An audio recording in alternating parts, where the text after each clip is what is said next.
और सबसे पहले सभी बातों को रोक करके मैं उन सभी अपने मित्रों का, अपने साथियों का धन्यवाद करना चाहता हूं। भाई पंकज सिंह जी अलीगढ़ वाले, आज उन्होंने ज्ञापन सौंपा है, उनके लिए बहुत बहुत धन्यवाद। और शान वर्मा जी मथुरा से, प्रयागराज की टीम भी बहुत अच्छा काम कर रही है, संजय जी नमस्कार।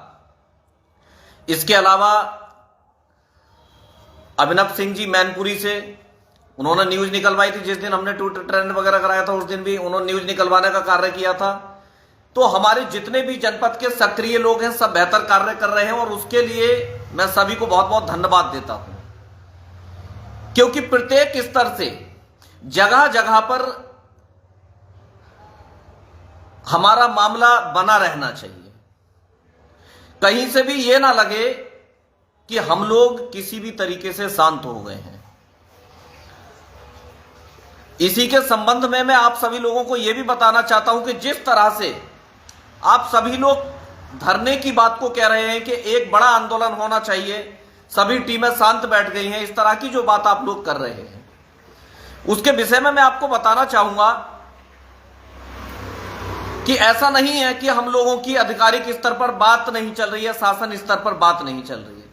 हम लोग लगातार कांटेक्ट में बने हुए हैं, लेकिन आचार संहिता जैसे माहौल में, और दूसरी बात, आप अपनी स्थान पर अधिकारियों को खड़ा करके अगर देखेंगे तो उनका कहना अधिकारी लोगों का यह है, हमारी बात सीएससी साहब से भी हुई थी, उस दिन हम गए थे, उसके बाद भी बातचीत वगैरह हुई थी हमारी टीम के लोगों की, उनका सभी का कहना यह है कि विसंगति तो हो ही गई थी, लेकिन अब विसंगति के बाद कोर्ट में जिस तरह से मामला आप लोगों का चल रहा है, तो हम लोगों का सोचना यह है कि कोर्ट से जो भी डायरेक्शन आएगी हम उसे फॉलो करेंगे।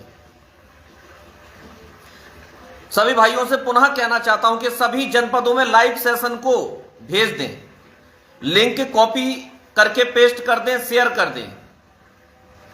तो मित्रों, अधिकारी आप इस बात को समझ सकते हैं कि अधिकारी लोगों का, बेसिक के जितने भी अधिकारी लोग हैं सबका सोचना यही है कि 18 से पहले हम किसी भी कीमत पर कुछ भी नहीं करेंगे। हरेंद्र जी नमस्कार। 18 से पहले, और हो सकता है 18 के बाद भी डेट चली जाए, क्योंकि कोर्ट में अभी मामला पेंडिंग है। तो इसी के संबंध में हम लोगों की यह राय है कि क्यों ना कोर्ट से हम किसी भी तरीके से डायरेक्शन करा लें अपने हित में। आप बेहतर तरीके से समझ सकते हैं कि आचार संहिता इस समय चल रही है, पहली बात, और दूसरी बात कोर्ट में भी मामला पेंडिंग है। तो ऐसे में अधिकारी ये सोच रहे हैं कि पहले ही हम लोग कहीं ना कहीं फंसे हुए हैं, तो क्यों ना कोर्ट की डायरेक्शन से ही कुछ कार्य किया जाए। अगर अपनी ही तरफ से हम लोग कुछ भी कर देते हैं, अधिकारियों का ये सोचना है, अपनी ही तरफ से अगर कुछ कर देते हैं तो कहीं कोर्ट हमें फटकार ना लगाए कि आप अभी भी लगातार इस तरह की चीजें कर रहे हैं। तो ये उनका सोचना है। लिहाजा मेरा कहना यह है कि किसी भी कीमत पर 18 तारीख से पहले बेसिक शिक्षा विभाग हम लोगों के पक्ष में कुछ भी करने को तैयार नहीं है। अनिल